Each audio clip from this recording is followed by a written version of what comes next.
everybody, I'm Tom Vasel. Welcome back to another Shelf in the Dice Tower Library. Today we're taking a look at Shelf 16D. Rack 16 has a lot of small games on. These are some of the smallest of the small. So we'll start with Sovereign Skies. Sovereign Skies is kind of a pick up and deliver style game, which again feels like a bigger game in a small box. That's worth checking out. Blitzkrieg, amazing, fantastic, terrific. One of the best games ever made. Back and forth, two-player tug of war. It has a World War II theme, but you could hate war and still enjoy the game. Next to that, we got a samurai game. I believe that is an Antoine Bauza game. If I remember correctly, I hate it. Next to that, we have Hanamikoji, which is a fun back and forth two-player game that has kind of grown on me as time has gone by. Do you know there's 7 expansions for it? No one cares, but they do change the game up a little bit. And if you want to play the game again, you can play Geisha's Road, which is like the same game, but played slightly differently. But they're next to each other. Gorus Maximus. Have you ever played a trick-taking game and thought, I wish this game would accommodate a ton of people and that it would show people getting, limbs torn off? Then this is the trick-taking game for you. Next to that, we have Welcome to, I can't even read it there, and I haven't played it, so I don't care. Next to that is Jump Drive. Now, Jump Drive is based on an old game called The City. It was rethemed with the Race for the Galaxy theming to it. It's really not like Race for the Galaxy, even though it looks like it, but it is a pretty fantastic kind of a engine-building style game, and it plays really fast. Custom Heroes, next to that, is a really cool game. It's a card shedding game where you're trying to get rid of your cards. And the cards are all in sleeves, and as the game goes by, you can upgrade them and change the cards. It's pretty neat. It's funky, and it's random, but I like it. Sunset Over Water, I have not played, although it does proudly have a Dice Tower seal on it, so someone here must have. Jaipur, oh, the trading game that everyone likes. And talked about it for a while, where you trade camels back and forth. I haven't heard people talk about it as much these days, but it is a good game. Next to that is Ankh'or. I haven't played that one either. Next to that is Neuroshima Convoy.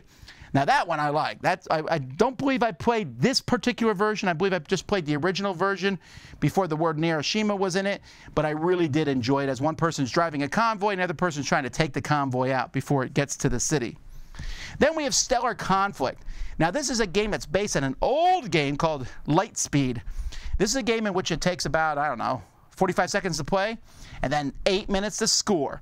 You're going to put your ships on the table as fast as you can, and then you measure out and see who shoots who. That sounds terrible, but I love it.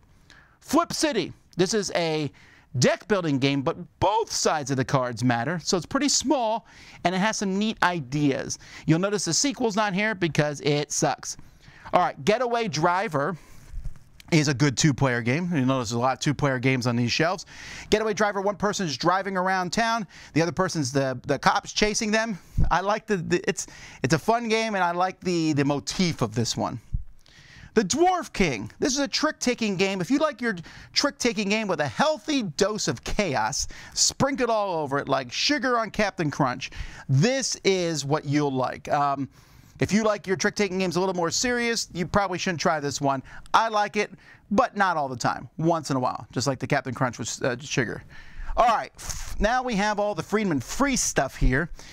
Many of these games are in his Fast Forward series, which means you play them and they change and mold. They're really short games. So that would be Fortress and Fortune is like a casino style one. This is I think my favorite of that group. Fortress is kind of putting cards in front of you, having the best fortress. Then I'm skipping over Felicity here. Then Flee is a cooperative one, which I did not like, but some people do enjoy. And Fear, which is also really simple. Fear and Fortune, you're just playing cards in front of you, trying to get specific numbers and stuff, but the rules keep changing. I find them to be pretty fun. Felicity, the Cat in a Sack, was originally called Felix the Cat in a Sack, and they changed the name for IP reasons. It's a fun game. You're trying to pick the sack with the highest based cats in it. It's very, very light, but it can be fun as a lark. And BIOTIX. This is a game from Smirk and Dagger, which I believe came out for one of the tabletop days. and you know, got some buzz, but it's a nice little, give a little take that, trying to collect these little viruses and things. It's worth checking out once or twice. In fact, many of the games on this shelf are worth it, but on this shelf, clearly the best game is Blitzkrieg. What an amazing game. What's your favorite? Let me know in the comments. Until next time, I'm Tom Vasel, and we've been taking a look at another shelf in the Dice Tower Library.